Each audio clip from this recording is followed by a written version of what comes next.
We're joined by one member of that Security Cabinet, Naftali Bennet, who's the Economy Minister. Thank you, sir, for joining us. Sure. Can I start by asking you, the US President, the UN Security Council, the UN Secretary-General are all calling for an immediate ceasefire, yet right now we seem to be seeing escalation, military escalation on the ground.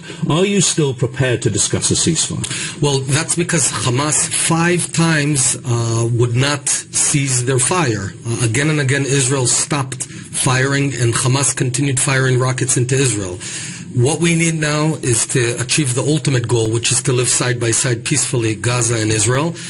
But for that to happen, Hamas needs to disarm itself from rockets and from tunnels, terror tunnels. You say Hamas is not obeying the ceasefires, but the most substantial proposal was this one that came from John Kerry, the US an ally of Israel. Why didn't you accept his plan? Because what we need ultimately is to achieve a disarmed Hamas, and anything else that leaves Hamas with weapons means that a week from now or 2 months from now, again, Israeli citizens will get hundreds or perhaps thousands of rockets on their homes.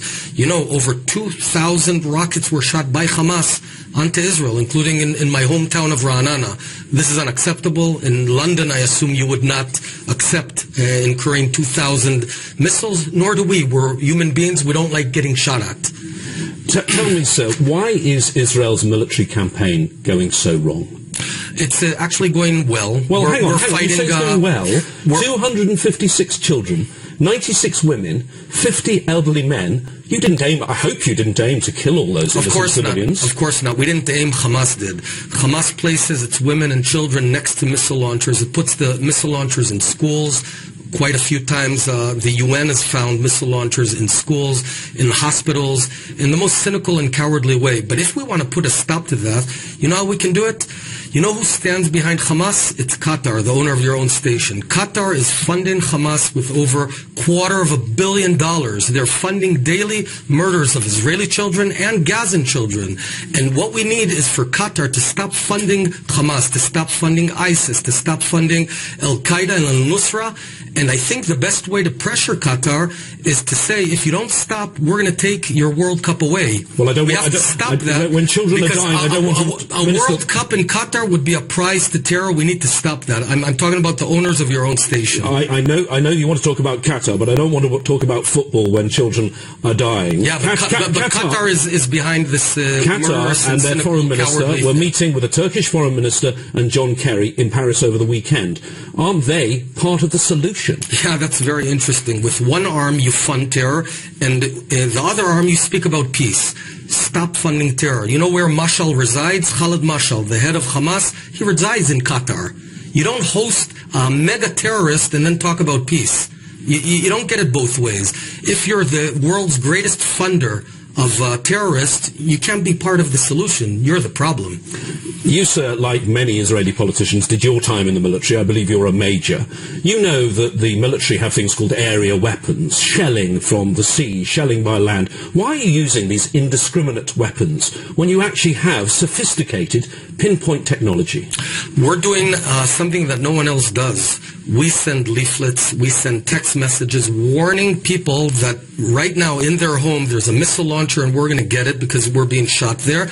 We give them advanced warning. No one else does this. And we lose, hold on. We lose our tactical advantage. We pay a very heavy price for doing this, yet we do it. I don't recall that the UK does it in Afghanistan. I don't recall anywhere in the world where someone warns in advance what we're going to attack. The fact is that Hamas, cynically and so cowardly, if I may add, places their women and children to protect the missiles while we try and thwart the missiles to protect women and children. That's the whole difference. But if you know there are women and children there and you have sophisticated technology, you have aircraft, you have drones, why are you unleashing the bombs and killing, to date, 256 children? Our sole goal is to make this whole thing go away, to stop this conflict, to disarm Hamas. You want it to go away? If Hamas announces right now, in 10 seconds, that they'll disarm and stop shooting at us, no more conflict. They started, they continue. We're not looking for fighting with Gaza. I'll remind you, we pulled out of Gaza 9 years ago.